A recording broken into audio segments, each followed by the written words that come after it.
साहित्य रसिकों को मेरा नमस्कार। किशोर संग कहानियां में आप सभी का स्वागत है। प्रस्तुत है मुंशी प्रेमचंद की लिखी कहानी मिस पद्मा। कानून में अच्छी सफलता प्राप्त कर लेने के बाद मिस पद्मा को एक नया अनुभव हुआ। वो था जीवन का सूनापन। विवाह को उन्होंने एक अप्राकृतिक बंधन समझा था और निश्चय कर लिया था कि स्वतंत्र रहकर जीवन का उपभोग करूंगी। एमए की डिग्री ली, फिर कानून पास किया और प्रैक्टिस शुरू कर दी। रूपवती थी, युवती थी, मृदुभाषिणी थी और प्रतिभाशालिनी भी थी। मार्ग में कोई बाधा न थी। देखते देखते वो अपने साथी नौजवान मर्द वकीलों को पीछे छोड़कर आगे निकल गई और अब उसकी आमदनी कभी कभी 1,000 से भी ऊपर बढ़ जाती। अब उतने परिश्रम और सिर मगजन की आवश्यकता न रही। मुकदमे अधिकतर वही होते थे जिनका उसे पूरा अनुभव हो चुका था। उनके विषय में किसी तरह की तैयारी की उसे जरूरत मालूम न होती। अपनी शक्तियों पर कुछ विश्वास भी हो गया था। कानून में कैसे विजय मिला करती है, इसके कुछ लटके झटके भी उसे मालूम हो गए थे। इसलिए उसे अब बहुत अवकाश मिलता था और इसे वो किस्से कहानियां पढ़ने, सैर करने, सिनेमा देखने, मिलने मिलाने में खर्च करती थी। जीवन को सुखी बनाने के लिए किसी व्यसन की जरूरत को वो खूब समझती थी। उसने फूल और पौधे लगाने का व्यसन पाल लिया था। तरह तरह के बीज और पौधे मंगाती और उन्हें उगते बढ़ते फूलते फलते देखकर खुश होती। मगर फिर भी जीवन में सूनेपन का अनुभव होता रहता था। बात यह न थी कि उसे पुरुषों से विरक्ति हो, नहीं, उसके प्रेमियों की कमी न थी। अगर उसके पास केवल रूप और यौवन होता तो भी उपासकों का अभाव न रहता। मगर यहां तो रूप और यौवन के साथ धन भी था। फिर रसिक वृंद क्यों चूक जाते। पद्मा को विलास से घृणा न थी, घृणा थी पराधीनता से, विवाह को जीवन का व्यवसाय बनाने से। जब स्वतंत्र रहकर भोग विलास का आनंद उड़ाया जा सकता है तो फिर क्यों ना उड़ाया जाए। भोग में उसे कोई नैतिक बाधा न थी। इसे वो केवल देह की एक भूख समझती थी। इस भूख को किसी साफ सुथरी दुकान से भी शांत किया जा सकता है और पद्मा को साफ सुथरी दुकान की हमेशा तलाश रहती थी। ग्राहक दुकान में वही चीज लेता है जो उसे पसंद आती है। पद्मा भी वही चीज चाहती थी। यूं उसके दर्जनों आशिक थे, कई वकील, कई प्रोफेसर, कई डॉक्टर, कई रईस, मगर ये सब के सब अय्याश थे, बेफिक्र, केवल भंवरे की तरह रस लेकर उड़ जाने वाले। ऐसा एक भी न था जिस पर वो विश्वास कर सकती। अब उसे मालूम हुआ कि उसका मन केवल भोग नहीं चाहता, कुछ और भी चाहता है। वो चीज क्या थी? पूरा आत्मसमर्पण। और ये उसे न मिलती थी। उसके प्रेमियों में एक मिस्टर प्रसाद था, बड़ा ही रूपवान और धुरंधर विद्वान। एक कॉलेज में प्रोफेसर था। वो भी मुक्त भोग के आदर्श का उपासक था और पद्मा उस पर फिदा थी। चाहती थी उसे बांध कर रखे, संपूर्णतः अपना बना ले, लेकिन प्रसाद चंगुल में ना आता था। संध्या हो गई थी। पद्मा सैर करने जा रही थी कि प्रसाद आ गए। सैर करना मुलतवी हो गया। बातचीत में सैर से कहीं ज्यादा आनंद था और पद्मा आज प्रसाद से कुछ दिल की बात कहने वाली थी। कई दिन के सोच विचार के बाद उसने कह डालने का ही निश्चय किया था।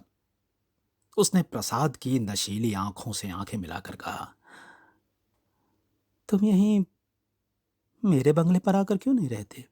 प्रसाद ने कुटिल विनोद के साथ कहा, नतीजा ये होगा कि 2-4 महीने में ये मुलाकात भी बंद हो जाएगी। अब मेरी समझ में नहीं आया, तुम्हारा आशय क्या है? आशय वही है जो मैं कह रहा हूं। आखिर क्यों?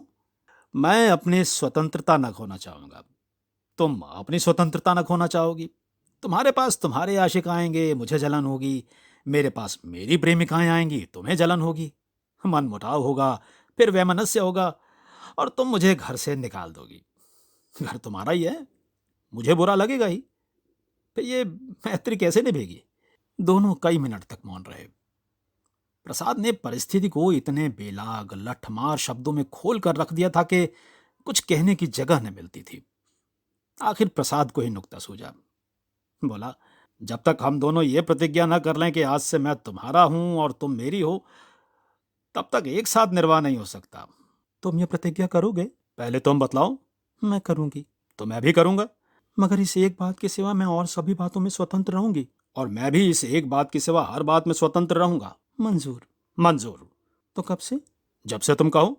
तो मैं कहती हूँ कल से ही। तय। लेकिन अगर तुमने इसके विरुद्ध आचरण किया तो? और तुमने किया तो? तुम मुझे घर से निकाल सकती हो, लेकिन मैं तुम्हें क्या सजा दूंगा? तुम मुझे त्याग देना। और क्या करोगे? जी नहीं, तब इतने से चित्त को शांति ना मिलेगी। तब मैं चाहूंगा तुम्हें जलील करना, बल्कि तुम्हारी हत्या करना। तुम बड़े निर्दयी हो प्रसाद। जब तक हम दोनों स्वाधीन हैं, हमें किसी को कुछ कहने का हक नहीं, लेकिन एक बार प्रतिज्ञा में बंध जाने के बाद फिर न मैं उसकी अवज्ञा सह सकूंगा न तुम सह सकोगी। तुम्हारे पास दंड का साधन है, मेरे पास नहीं। कानून मुझे कोई अधिकार नहीं देगा। मैं तो केवल अपने पशुबल से प्रतिज्ञा का पालन कराऊंगा। और तुम्हारे इतने नौकर चाकरों के सामने मैं अकेला क्या कर सकूंगा? तुम तो चित्र का श्याम पक्षी देखते हो। जब मैं तुम्हारी हो रही हूं तो ये मकान, नौकर चाकर और जायदाद सब कुछ तुम्हारा है। हम तुम दोनों जानते हैं कि ईर्ष्या से ज्यादा घृणित कोई सामाजिक पाप नहीं है। तुम्हें प्रेम है या नहीं मैं नहीं कह सकती, लेकिन तुम्हारे लिए मैं सब कुछ सहने, सब कुछ करने को तैयार हूं। दिल से कहती हो पद्मा? सच्चे दिल से। मगर न जाने क्यों तुम्हारे ऊपर विश्वास नहीं आ रहा। मैं तो तुम्हारे ऊपर विश्वास कर रही हूँ। ये समझ लो, मैं मेहमान बनकर तुम्हारे घर में न रहूंगा, स्वामी बनकर रहूंगा। तुम घर के स्वामी ही नहीं, मेरे स्वामी बनकर रहोगे। मैं तुम्हारी स्वामिनी बनकर रहूंगी। प्रोफेसर प्रसाद और मिस पद्मा दोनों साथ रहते हैं और प्रसन्न हैं। दोनों ने ही जीवन का जो आदर्श मन में स्थिर कर लिया था वो सत्य बन गया है। प्रसाद को केवल 200 रुपये वेतन मिलता है, मगर अब वो अपनी आमदनी का दुगना भी खर्च कर दे तो परवाह नहीं। पहले वो कभी कभी शराब पीता था, अब दिन रात शराब में मस्त रहता है। अब उसके लिए अलग अपनी कार है, अलग अपने नौकर हैं, तरह तरह की बहुमूल्य चीजें मंगवाता रहता है। और पद्मा बड़े हर्ष से उसकी सारी फिजूल खर्चियां बर्दाश्त करती है। नहीं, बर्दाश्त करने का प्रश्न नहीं, वो खुद उसे अच्छे से अच्छे सूट पहनाकर, अच्छे से अच्छे ठाठ में रखकर प्रसन्न होती है। जैसी घड़ी इस वक्त प्रोफेसर प्रसाद के पास है, शहर के बड़े से बड़े रईस के पास ना होगी। और पद्मा जितना ही उससे दबती है, प्रसाद उतना उसे दबाता है। कभी कभी उसे नागवार भी लगता है, पर किसी अज्ञात कारण से वो अपने को उसके वश में पाती है। प्रसाद को जरा भी उदास या चिंतित देखकर उसका मन चंचल हो जाता है। उस पर आवाजें कसी जाती हैं, फब्तियां चुस्त की जाती हैं। जो उसके पुराने प्रेमी थे वे उसे जलाने और कुढ़ाने का प्रयास भी करते हैं, पर वो प्रसाद के पास आते ही सब कुछ भूल जाती है। प्रसाद ने उस पर पूरा आधिपत्य पा लिया है और उसने इसका ज्ञान पद्मा की बारीक आंखों से पढ़ा है और उसका आसन अच्छी तरह पा गया है। मगर जैसे राजनीति के क्षेत्र में अधिकार दुरुपयोग की ओर जाता है, उसी तरह प्रेम के क्षेत्र में भी वो दुरुपयोग की ओर ही जाता है। और जो कमजोर है उसे तावान देना पड़ता है। आत्माभिमानी पद्मा अब प्रसाद की लौंडी थी, और प्रसाद उसकी दुर्बलता का फायदा उठाने से क्यों चूकता? उसने कील की पतली नोक चुभा ली थी और बड़ी कुशलता से उत्तरोत्तर उसे अंदर ठोंकता जाता था, यहां तक कि उसने रात को देर से घर आना शुरू किया। पद्मा को अपने साथ न ले जाता, उससे बहाना करता कि मेरे सिर में दर्द है, और जब पद्मा घूमने जाती तो अपनी कार निकाल लेता और उड़ जाता। 2 साल गुजर गए थे और पद्मा को गर्भ था। वो स्थूल भी हो चली थी। उसके रूप में पहले किसी नवीनता और मादकता न रह गई थी। वो घर की मुर्गी थी, साग बराबर। एक दिन इसी तरह पद्मा लौट कर आई तो प्रसाद गायब थे। वो झुंझला उठी। इधर कई दिन से वो प्रसाद का रंग बदला हुआ देख रही थी। आज उसने कुछ स्पष्ट बातें कहने का साहस बटोरा। 10 बज गए, 11 बज गए, 12 बज गए। पद्मा उसके इंतजार में बैठी रही। भोजन ठंडा हो गया, नौकर चाकर सो गए। वो बार बार उठती, फाटक पर जाकर नजर दौड़ाती। 12-1 बजे के करीब प्रसाद घर आए। पद्मा ने साहस तो बहुत बटोरा था, पर प्रसाद के सामने आते ही उसे इतनी कमजोरी मालूम हुई। फिर भी उसने जरा कड़े स्वर में पूछा, आज इतनी रात तक कहाँ थे? कुछ खबर है कितनी रात गई? प्रसाद को वो इस वक्त असुंदरता की मूर्ति लगी। वह एक विद्यालय की छात्रा के साथ सिनेमा देखने गया था। बोला, तुमको आराम से सो जाना चाहिए था। तुम जिस दशा में हो उसमें तुम्हें जहां तक हो सके आराम से रहना चाहिए। पद्मा का साहस कुछ प्रबल हुआ। मैं तुमसे जो पूछती हूँ उसका जवाब दो, मुझे जहन्नुम में भेजो। तो तुम भी मुझे जहन्नुम में जाने दो। तुम मेरे साथ धोखा कर रहे हो, ये मैं साफ देख रही हूँ। तुम्हारी आंखों की ज्योति कुछ बढ़ गई होगी। मैं इधर कई दिनों से तुम्हारा मिजाज कुछ बदला हुआ देख रही हूँ। मैंने तुम्हारे साथ अपने को बेचा नहीं है। अगर तुम्हारा जी मुझसे भर गया हो तो मैं आज जाने को तैयार हूं। तुम जाने की धमकी क्यों देते हो? यहां तुमने आकर कोई बड़ा त्याग नहीं किया है। मैंने त्याग नहीं किया है, तुम ये कहने का साहस कर रही हो? मैं देखता हूं तुम्हारा मिजाज बिगड़ रहा है। तुम समझती हो मैंने इसे अपंग कर दिया है, मगर मैं इसी वक्त तुम्हें ठोकर मारने को तैयार हूं। इसी वक्त, इसी वक्त। पद्मा का साहस जैसे बुझ गया था। प्रसाद अपना ट्रंक संभाल रहा था। पद्मा ने दीन भाव से कहा, मैंने तो ऐसी कोई बात नहीं कही जो तुम इतना बिगड़ उठे।